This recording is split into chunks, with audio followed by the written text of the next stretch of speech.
নমস্কাৰ, মোৰ নাম ডক্টৰ স্মৃতি। মই এগৰাকী দন্ত চিকিৎসক হয়। অৰেল কেভিটিছ কি হয়?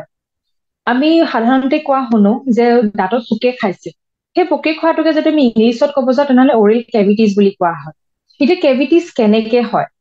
যেতিয়া আমি কিবা এটা খাওঁ, খোৱাৰ পিছত যদি ভালকে চফা নকৰো বা কুলকুলি কৰি পেলাই নিদিও মুখৰ পৰা, তেতিয়া সেই খাদ্যবোৰ যিবোৰ খালো আমি খোৱাত মুখত থাকি যায়, দাঁতৰ ফাকে ফাকে থাকি যায়।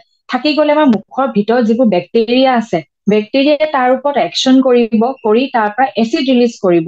আৰু সেই এচিডটোৱে আমাৰ দাঁতৰ যিবোৰ বগা লেয়াৰ আছে, যোনটো আপোনালোকে দেখি পায়, সেই লেয়াৰটোৰ ওপৰত একচন কৰি কৰি কৰি তাতে সৰু সৰু গেপ মানে গাঁত কৰি দিব, যোনটো কেভিটি বুলি কোৱা হয়। প্ৰথমতেতো কেভিটিটো যেতিয়া হোৱাৰ পিছত প্ৰথম চিমটমটো যে মানুহে যিটো দেখি পায় সেইটো হ'ল দাঁতত সৰু সৰু কলা কলা ব্লেক স্পট। তাৰপিছত লাহে লাহে যেতিয়া গেপটো বেছি ডিপ হৈ যাব, যেতিয়া আমাৰ পাল্পল টিস্যু বা নাৰ্ভ টিস্যু দাঁতৰ ভিতৰত থকা, তাত যেতিয়া সেই বেক্টেৰিয়াটোৱে গৈ পায় বা ইনফেকশ্যনটো, তেতিয়া দাঁতৰ বিষ হয়। তেতিয়া মানুহে বিষটো অনুভৱ কৰে, হয়তো তাৰ আগলৈকে বিষ অনুভৱ নকৰিব পাৰে, তো গম নাপায় যে কেভিটি বা পোকে খাইছে বুলি। যেতিয়া বিষ আৰম্ভ হৈছে তেতিয়াহে মানুহে অনুভৱ কৰে যে মোৰ দাঁতত কিবা এটা হৈছে বুলি। যদি সেই ষ্টেজটো যদি ট্ৰিটমেণ্ট কৰা নাযায়, তেনেহলে সেই কেভিটিটো বা ইনফেকশ্যনটো ভিতৰলৈ গৈ গৈ মুখখনৰ চুৱেলিং, যোনফাল য'ত যদি ওপৰত পোকে খাইছে ওপৰত চুৱেলিং হ'ব, তলত হলে তলত চুৱেলিং হৈ যাব। আৰু লেটাৰ ষ্টেজত যদি বেছি ইনফেকশ্যনটো বহুত চিভিয়াৰ হৈ যায়, তেতিয়া মানুহক হস্পিটেলাইজ কৰিবলগীয়াও হৈ যায়। এইকেইটাই হ'ল মেইন কাৰণ বা কি হ'ব পাৰে কেভিটি হলে। প্ৰথমতে কি দেখিব? দাঁতত ওপৰত কলা কলা বা ব্ৰাউন কালাৰ বা ব্লেক কালাৰ স্পট দেখিব। ঠিক আছে, লাহে লাহে যেতিয়া সেই ইনফেকশ্যনটো বাঢ়ি যাব, তেতিয়া গেপ বা গাঁত হৈ যাব।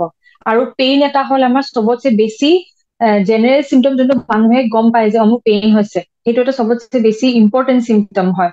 আৰু পিছতকেতো ফুলি গলে অভিয়াছলি গম পায়ে যায় যে চুৱেলিং হৈছে বা কিবা এটা দাঁতত সেনেকুৱা প্ৰব্লেম হৈছে। আৰু আমি ডেন্টিষ্টৰ ওচৰত কেতিয়া যাব লাগে?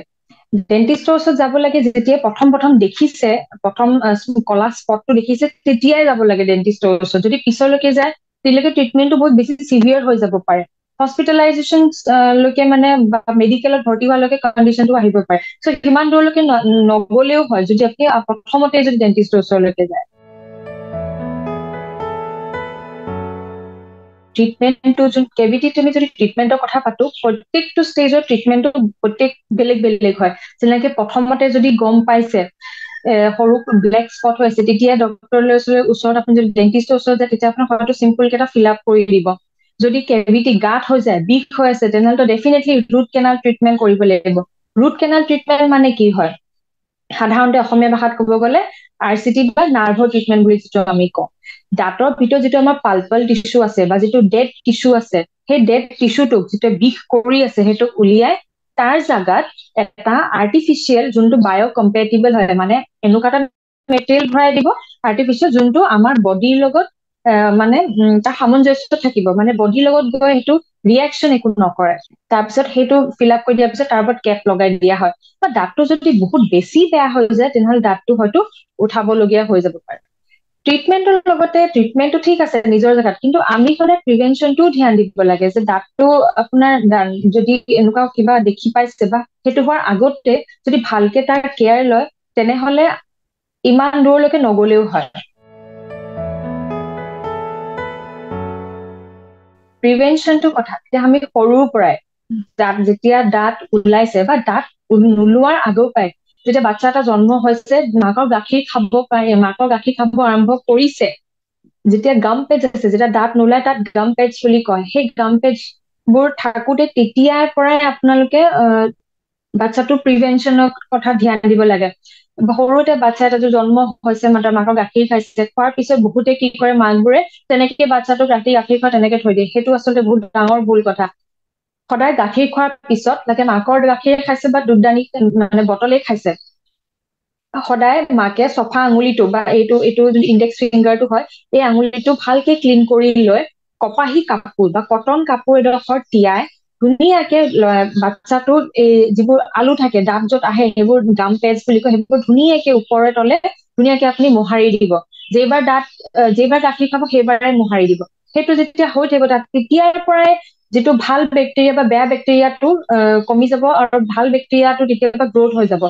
তাৰপিছত যেতিয়া বাচ্চাটোৰ দাঁত আহিব ধৰিলে, দাঁত অহাৰ পৰাই ব্ৰাছ যেতিয়া দিলে তাক সেই বাচ্চাটোক ব্ৰাছ দিয়াৰ পৰাই দুবাৰকে ব্ৰাছ কৰিব শিকাব। আৰু ব্ৰাছ কৰা দুবাৰকে ভালকে ব্ৰাছ কৰিলে দিনত সেই হেবিটটো থাকি গলে পিছলৈকে পোকে খোৱা চান্সটো বহুত কমি যায়। আৰু যেতিয়ালৈকে এজন বুঢ়া মানুহৰ বয়সৰ মানুহৰ দাঁত আছে তেতিয়ালৈকে দুবাৰকে দিনত ব্ৰাছ কৰিবই লাগে।